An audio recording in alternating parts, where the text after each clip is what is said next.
Assalamualaikum warahmatullahi wabarakatuh. Perkenalkan, nama saya Bondan Suwondo dengan NIM 225231245 yang akan menceritakan tentang perjanjian Giyanti dan terbelahnya Laut Jawa.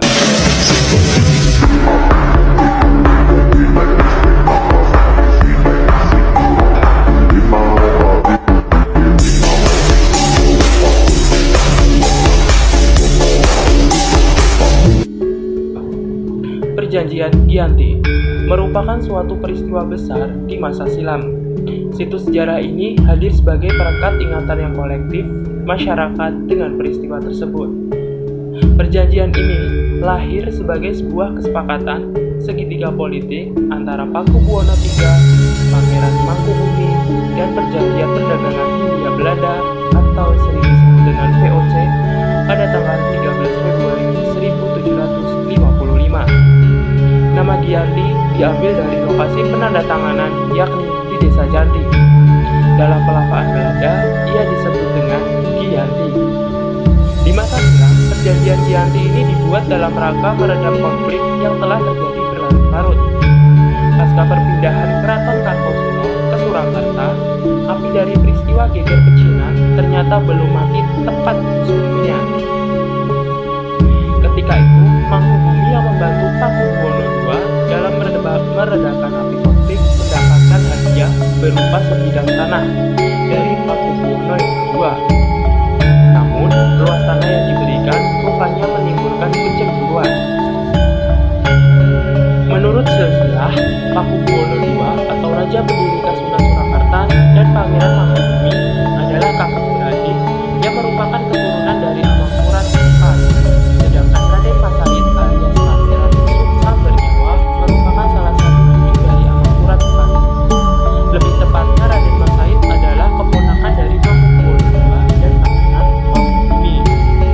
Raden Masahid meminta haknya sebagai penerus tahta Mataram yang diduduki oleh Pakubuwono II.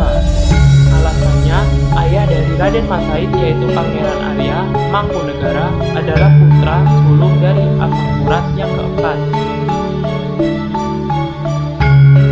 Oleh karena itu, Raden Masahid berpendapat Arya Mangkunegara yang seharusnya menjadi Raja Mataram meneruskan Amangkurat keempat. Tetapi karena Arya Mangkunegara sering menantang VOC, akhirnya Arya Mangkunegara diasingkan ke Sri Lanka hingga meninggal dunia. Kemudian VOC mengangkat putra Amangkurat IV lainnya, yaitu Pangeran Prabu Siasa sebagai Raja Mataram selanjutnya dan bergelar Pakubuwono yang kedua.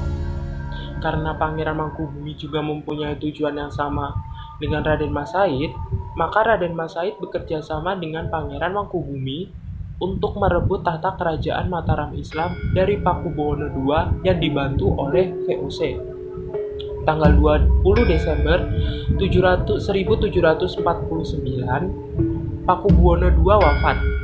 Dengan adanya kekosongan pemerintahan ini, maka dimanfaatkan oleh Pangeran Mangkubumi untuk mengangkat dirinya sebagai raja dari kerajaan Mataram Islam selanjutnya. Tetapi VOC tidak mengakui kewenangan hal tersebut karena sebelum wafat Pakubuwono II memberikan kewenangan VOC untuk mengangkat raja yang baru sebagai penerus Pakubuwono yang kedua.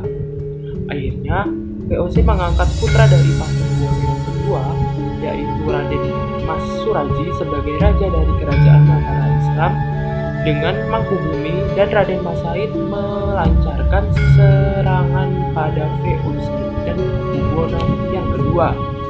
VOC dengan siasatnya pada tanggal 22 hingga 23 September 1754 mengadakan perundingan dengan mengundang Pakubuwono yang ketiga dan Pangeran Mangkubumi untuk membahas pembagian wilayah kerajaan Mataram Islam.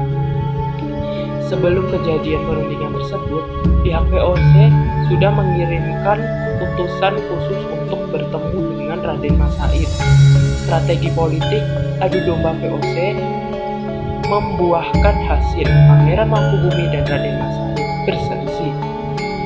Pada tanggal 13 Februari 1755, perundingan berhasil menemui kesepakatan dengan ditandatanganinya Perjanjian Giyanti yang membagi kerajaan Mataram Islam menjadi dua bagian, yaitu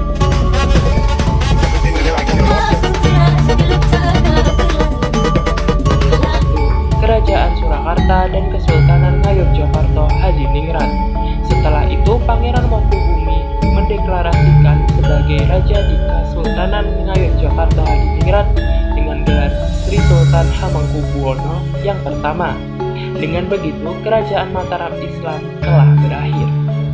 Begitu kurang lebihnya cerita antara Perjanjian Giyanti dan terbelahnya Laut Jawa. Sekian, terima kasih.